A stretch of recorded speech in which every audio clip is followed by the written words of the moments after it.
The next paper will be presented by Professor Goodman of Texas A&M University. His topic will be surface spectroscopic studies of model supported metal catalyst. Please.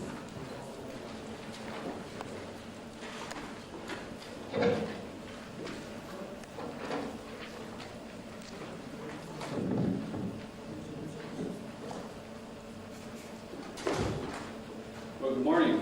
It's certainly been a treat for me to be part of this symposium. This is my first trilateral meeting. I've been unable to attend the previous ones, and I must say, after the fun we've had here at this meeting, I certainly regret that, and I intend to be back if we continue with these kind of meetings. And I do thank the organizers for the fine work they did, particularly on my behalf in making some of the arrangements at the hotel. I want to tell you about some of the things we've been doing, looking at the integration of surface science methods into the study of catalysis. I need not tell this group that metal-supported catalysts, for example, very complex materials, very difficult for us as surface scientists to apply many of the techniques. I mean, you can do certain things like XPS and SIMS and other things that are routinely used on high surface area catalysts, but it becomes very difficult to do some of the techniques like high resolution electron energy loss, so even reflection infrared, where you can get to very detailed information about the local chemical environments. What we've done in surface science, again, you have seen enough of this to know that a rather gross approximation has been made. That is, we will assume that these metal particles remain metallic-like, and therefore we can simply extract a small crystal plane out of these. We can make macroscopic samples of these, and then we can study absorption and even kinetics at elevated pressures. And we've made quite a bit of our living doing that very thing, looking at the kinetics over extended single crystal surfaces and showing that we can really connect back on certain reactions the kinetics and chemistry of these materials. The intrinsic assumption, again, is that these metal particles remain metallic-like. And that's certainly true for the kind of reactions we've studied, but we know too that there are examples in the literature where these particles interact very strongly with the support, for example, and are perturbed and are no longer metallic-like, and we need to understand that much more. Also, I think a particularly interesting part of this is that as these particles get very small, as they begin to cross into that quantum limited size, there might be some very interesting chemistry going on. It already might have been manifested in extremely small particles that we would like to understand. So I think it behooves us, if we're going to begin to connect with these realistic materials, we're going to have to make model systems that are going to mimic some of these nuances that are going to be important to understand. I want to tell you about some of the things we've been doing along those lines. I want to show you how we make some model-supported metal systems, and we'll start, if we possibly can, with a single crystal oxide. And I'll tell you about how we make those. Sometimes we can't make those in single crystal form, but we'll make them in planar form for the very things that Dr. Nick was talking about, and being able to interrogate these with scanning probe microscopies. Because this brings us to the second part, is the characterization of these metal particles, their size, and in particular, their morphology. If we're going to do the ideal experiment in relating structure and activity, we need to not only make the particle, but we need to know what its orientation, that it's exposing its surface atoms to that environment, and we need to be able to characterize that. And I'll show you an example where we use infrared spectroscopy in the reflecting mode to say something about this morphology. And finally, we can't just make these model systems and make them relevant unless we can generate chemistry on those systems, and chemistry that connects with this more complex catalyst, and that's what I'll show you at the end.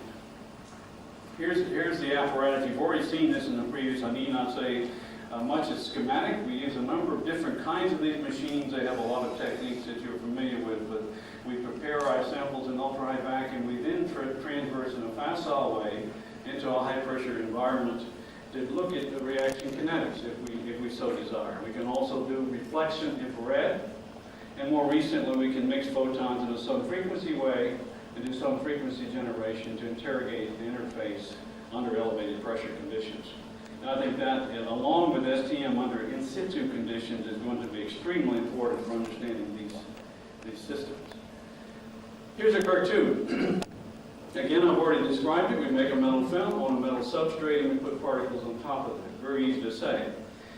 This is a system that offers a number of advantages, and it is a bit unique compared to some of the systems that have been studied along these lines. This metallic substrate is not the parent metal of the oxide. We'll use a refractory substrate.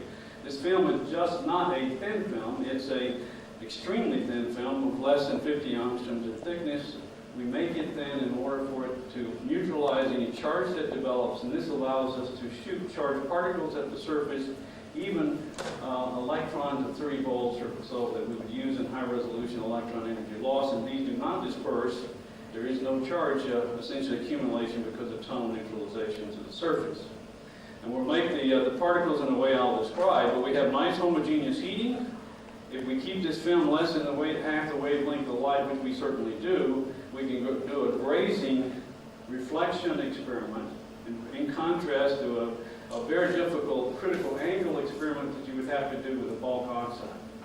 This makes this a very easy experiment. In addition, you get an electric field enhancement from this metallic substrate. That means the cross-section for the absorbed molecules are on an order of magnitude higher than what you would find on a simple oxide surface, and that turns out to be critical. You can use scanning probe microscopies, in particular scanning tunneling even on very thin samples of the oxide. And finally, and most importantly, we can conveniently make and break this catalytic system. We can simply decompose this oxide material interfacially at very high temperatures with this refractory substrate, and we can start the experiment back in a T0 condition. Here's a cartoon. I can't spend much time on the oxide, but it's very important how we make these oxides, and we spent quite a bit of time making an array of oxides and showing that we can make these in a well-characterizable stoichiometric condition. I'll just say the way we do this is we'll pick a substrate. If we're growing a single crystal overlayer like magnesium oxide, we'll use a matched refractory substrate, a 1,0,0 surface. We get good epitaxial growth as defined by all the characteristics that you would like, including the vibrational structure, which has a long-range ordered character to it, the so-called phonon bands of these materials. We evaporate the metal at a known flux rate, under known oxygen background, and a well-characterized substrate temperature. I can't tell you any more about that. I refer you to some of the references in the paper, but we spent a couple of years really on the oxides to make sure that the oxide was really simulating the chemical characteristics of the terminated bulk material.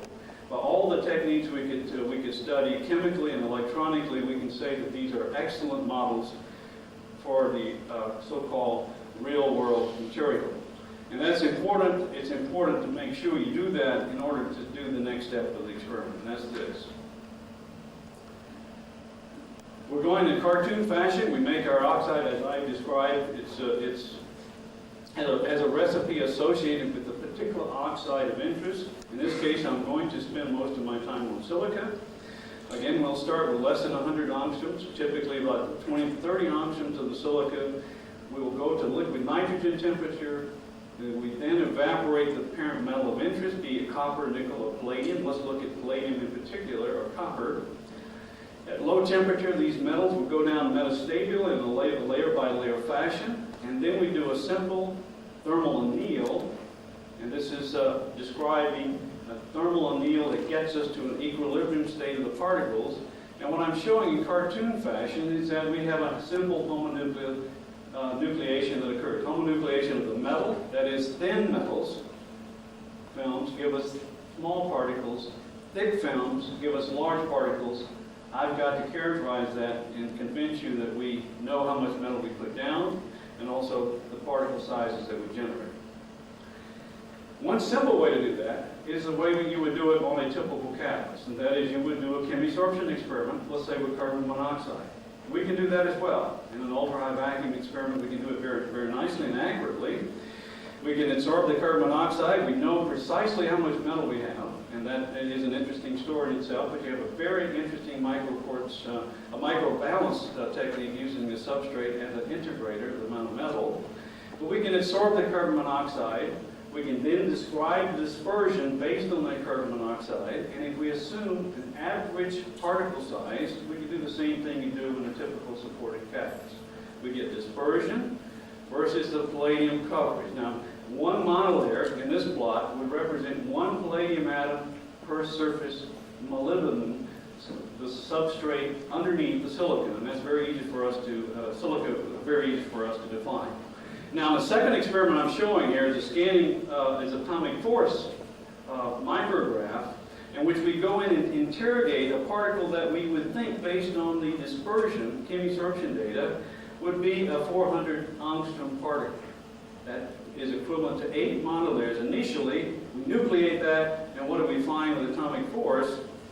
We look at a high populated region. This is not a typical density. The density of particles is fixed on this oxide and other oxides. Curiously, is fixed at about 1% of the total surface area, not unlike the kind of population density you find on the supported catalyst. The particles you will see have a nice characteristic feature and size. It's very narrow. If you make a histogram of these, you'll see a very narrow distribution of particles centered around the distribution that we estimated based on the chemisorption. We can do this over this entire range of particle sizes. In this range, we will be more interested in using scanning tunneling microscopy. And we can, under certain conditions, and this is, I warn you, under certain conditions of surface conductivity, we can see particles in a range of, say, 20 angstroms. When the conductivity of the surface gets much lower than this, we have serious difficulty in this ex situ experiment looking at these particles. But nevertheless, you can routinely and reproducibly look at copper on silica and see atomically resolved images. That's not as important in respect of this discussion as it is that the size of the particles, again, agree with the size of the particles that we would expect based on our chemisorption data. So we're getting down close to being able to do what we like to do. That is, make a particle of a fixed size and define its morphology. Let me show you here the second part of this experiment, which I think is particularly interesting, and then I'll show you a reaction example of those particles. This is palladium. We have 3 experiments here. There are 2 single crystals of palladium, and then we have a series of small particles varying from 40 to 500 angstroms. The 2 single crystals are interesting in that when we do this experiment at 90 Kelvin, CO absorbs either in the 3-fold hollow side or the A-top side. Each has a very characteristic, very well-defined CO vibrational frequency. On the 100 facet, there's only a bridge-bound species is identified at 2,000 wave number, very characteristic, no evidence of any bridging or A-top sides. Now what we're really interested in, the first part of this, we're going to make the particle get larger by doing the experiment I just described in the previous set of view graphs. And then what is the size of the facet within the particle that will define a discrete collection of single crystal planes? In other words, how large does a facet have to be before it collectively integrates out the structure of a CO adsorption that would characteristically be described by 111 or 100. And I think visually you see the evidence that as you get to these large particles, which you can see in STM of cubooctahedral-like, they do indeed consist primarily of 111 and 100 facets. But interestingly, as the particles get smaller, you see divergence of the characteristic infrareds from the single crystal structures. In fact, when they go below 40 angstroms, you no longer see the bridging 3-fold and 2-fold hollow sides. You'll only see the A-top side, and that's important in describing the high curvature of these small particles. Finally, let me show you one reaction sequence. This is more or less a biblical piece of data that goes way back to John Sinfeld's classic work that you see in all the catalyst summaries of catalyst work historically. That is the hydrogenolysis of ethane as one moves from small to large particles. We all know this literature. If you keep up with the specific activity, that the activity of nickel per surface metal atom goes down as the particles become larger. Now we've shown that with single crystals you can open up the surface and you'll get results that look like the small particles. You close the surface up, it looks like the large particles. but now we'd like to do the same set of experiments, but let's change the particle size and see what happens. Well, we get the same basic result. Nothing unusual, the materials are stable, they give us turnover frequencies very similar to the turnover frequencies that John Central measured in the original data. What you can do with infrared, however, now we can show that as these particles get larger, they indeed get more abundant with 111 orientations. Not surprising, because this is the most stable facet, and the way you make these is thermally annealing. Too bad, all is not well. Okay, now the one thing that turns out to be interesting for our models is that in contrast to John's work on the supported incipient wetness catalyst, we can make the particles even smaller than the optimum size. You know when they get certain size, the critical ensemble for breaking CC bonds disappears, the reaction rate should disappear. Indeed, it does at the very small particle limit. In fact, interestingly, that's the point where we see the CO bridge bonding in infrared go away. Very characteristically good. It disappears along with the activity for those materials. Let's stop there, and let me just look over and grab some summaries. Let me say this. Single crystal work is a fun. It's delight, it's useful, it tells us a lot about activity, structure, relationship. But if we're going to get serious about attacking some of those critical questions about catalysis that involve these interactions of small particles and supports, or the quantum size effects in catalysis, we need to make these model systems. They're great for looking at scanning probe studies, and they're stable. And I can show you now a range of reactions that we can look at, both structure insensitive and structure sensitive, in which we can demonstrate that very nicely with these model systems. And let me stop and just comment on the students that did this work, particularly these people here, and to note that there are a lot of People's Republic of China's students on this, and I'm sorry to say that I'm getting some of your very best students. You should keep them home, but if you insist, I will certainly, anytime, accept those students. I've had a great deal of fun working with them, and I enjoy the ones I have currently. Hey, thanks very much. Thanks, Professor Goodman. The paper is now open for discussion. Are there any questions? Please. Stephen Zhuang from University of Akron. It seems much more difficult to oxidize the single crystal surface than the supporting metal catalyst surface. For example, if NOCO reaction on the single crystal, most of the single crystal surface stay in the reduced state. But on the supporting loading catalyst, it seems a lot of loading get oxidized. Can you comment on that? Well, it's a little bleak here, but that is not really true, actually, Steve. if you look at the literature, what you will find as you move the oxygen to CO ratio of slightly positive, that is the oxygen-rich environment, you will see that even these flat surfaces begin to oxidize as viewed by Auger spectroscopy subsequent reaction, and even using reflection infrared. I think what the difference you might be referring to is that as the surface gets highly corrugated and variable, you will begin to see evidence of real chemical oxidation. What I referred to previously was merely a layer of oxygen that's highly reactive to forms. So I think the difference is on a small particle with high curvatures is much higher defect densities that are very susceptible to an intrusion of oxygen both in the surface and subsurface regions. So I think that is a real difference between the two, and I think it's just a matter of the surface chemical potential being higher for the highly defected surface versus a single crystal. But I note this is a detail, and this should not detract from the general correlations that one sees between the single crystals and the real catalyst. There's a lot of hard, nice correlations there that support that. This is a detail. Professor Goodman.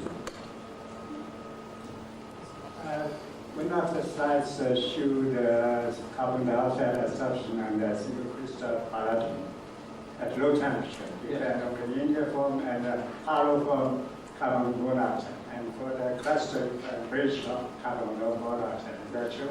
Yes, sir. And this is only for low temperature absorption. Absolutely. But when the temperatures rise, on the single crystal surface, you can also observe the bridge form. Absolutely not. My question is that, is there any correlation of the bridge form, the appearance of bridge form on single crystal and the appearance of bridge form for the cluster at variable temperature. I think I understand your question. It's very critical to do this experiment at 90 Kelvin. If you do the same experiment at room temperature, and this has been done on real catalysts before, there is simply no correlation between the real catalyst and the single crystals, other than they both look alike. You will get the bridge-bound form of carbon monoxide.